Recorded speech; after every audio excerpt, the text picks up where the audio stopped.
यात पर्यावरणाच्याच अँगलने मला गेल्या काही दिवसापासून, आता तुम्हाला पण जाणवत असेल ते सातत्याने, मानव आणि प्राणी हा संघर्ष ओव्हरऑल खूप वाढत चाललाय. म्हणजे आपलं शहरीकरण वाढतंय आणि हे तो ओव्हरऑल जेव्हा आपण ही शहरं प्लॅन करतो, आपल्या गावांचं आता नगरपंचायती आणि याचं सगळं जे प्लॅनिंग करतो, तर असं वाटतं का की कायम आपण हे गृहीत धरताना आपण फक्त माणसाच्याच अँगलने प्लॅनिंग करतो.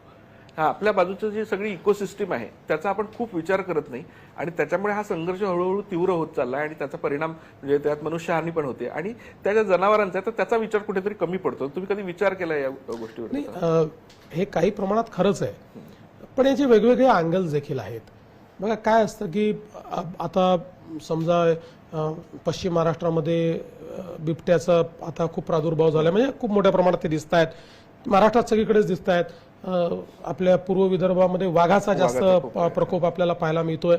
याचं मेन कारण काय आहे की गेले काही वर्ष आपण प्राण्यांचं संवर्धन केलं. प्राण्यांची संख्या संपत होती, ती आपल्या इकोसिस्टीमच्या दृष्टीने महत्वाची होती आणि म्हणून आपण खूप स्ट्रिक्ट अशा प्रकारचे रेग्युलेशन्स आणले, त्यांचं संवर्धन केलं. त्यामुळे आता त्यांची संख्या मोठ्या प्रमाणात वाढली आहे. आता ही संख्या वाढल्यानंतर त्याचे काही चॅलेंजेस आहेत. उदाहरणादाखल आपण जर ईस्टर्न विदर्भाचा सगळा हा जो बेल्ट बघितला की जिथे खूप मोठ्या प्रमाणात आपले वाघ आहेत, टायगर्स आहेत, तर वाघ असा प्राणी आहे की ज्याचा इलाका तो मार्क करतो. आता संख्या वाढल्यानंतर तेवढा जास्तीचा इलाका त्याला हवा लागतो. आता कोर झोन नंतर जो बफर झोन आहे तिथेही टायगर झोन तयार झालेला आहे. पण आता जी संख्या आहे ती जर सातत्याने वाढत राहिली तर अर्थातच त्याच्याकरता जर एरिया राहिला नाही तर तो नवा एरिया शोधेल. आणि म्हणून याकरता आवश्यकता काय आहे तर ग्रासलँड्स तयार करायची. कारण शेवटी तो जो एरिया मार्क करतो किंवा जो त्याला एरिया लागतो तो शिकारी करता लागतो. ग्रासलँड जर जास्तीत जास्त तयार झाले तर त्यातनं आपल्याला त्याच्याकरता जे काही हरिण असेल किंवा जे काही त्याचं हे आहे ती तयार होते आणि तो त्या इकोसिस्टीम मध्ये राहतो, मग तो शहराकडे येत नाही. तर हे आता तयार करण्याची आवश्यकता. आणि त्यासोबत समृद्धीत तुम्ही हा प्रयोग केला होता, मला बऱ्याच ठिकाणी केलाय आपण. आता आपण तो करतोय.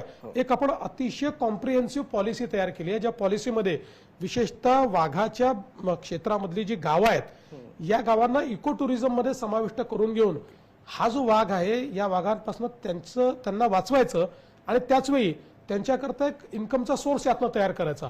अशा प्रकारच्या कन्झर्वन्सीज आपण तयार केल्यात. काही कन्झर्वन्सीज तयार झाल्यात, त्याच आता मोठ्या प्रमाणात कशा करता येतील हा आपला प्रयत्न आहे. ग्रासलँड जास्त तयार कसे करता येतील हा आपला प्रयत्न आहे. दुसरीकडे बिबट जो आहे ते बिबट्याचं जर आपण बघितलं तर त्यांची संख्या वाढली. आता जवळपास 1300 बिबटे आहेत एका 1.5 जिल्ह्यामध्ये, त्यामुळे ही संख्या मोठी वाढली आहे. आणि त्यातल्या त्यात आपण जर बघितलं तर काय झालं की जसं जंगलामध्ये हे बिबटे होते तसे मला आमच्या फॉरेस्टच्या लोकांनी सांगितलं की जे आपले ऊसाचे शेतं आहेत, तर जे ऊसाच्या शेतीमध्ये ज्यांनी जन्माला घातले, जिथे ते मोठे झाले किंवा ज्यांचं हॅबिटॅटच ऊसाची शेती झालं, असे जे बिबटे आहेत ते गावाकडे जास्त जातात. याचं कारण त्यांचं फॉरेस्ट मधलं जे काही ओरिएंटेशन आहे ते नाही आहे. त्यांचं ओरिएंटेशन हे गावाकडचं आहे. आणि मग आधी माकडं, मग कुत्रे असं सगळं खाऊन झालेलं आहे. आणि आता त्यांना ज्यावेळी कमतरता पडते किंवा त्यांना आवश्यक ते खाद्य मिळत नाही त्यावेळी ते शहरात जाऊन मग वेगवेगळे हल्ले करतायत. त्यामुळे आता याच्यावर आपल्याला कारवाई करावी लागेल. एकतर विल्डरनेस जो आहे आपल्याला ते वनीकरण वाढवून ती एक व्यवस्था करावी लागेल की वनात राहतील. वनाच्या बाहेरचे जे आहेत ते आपल्याला पकडावे लागतील. त्याचं स्टरलायझेशन आपण करणार आहोत, त्यांचं रेस्क्यू सेंटर आपण तयार करतो आहोत.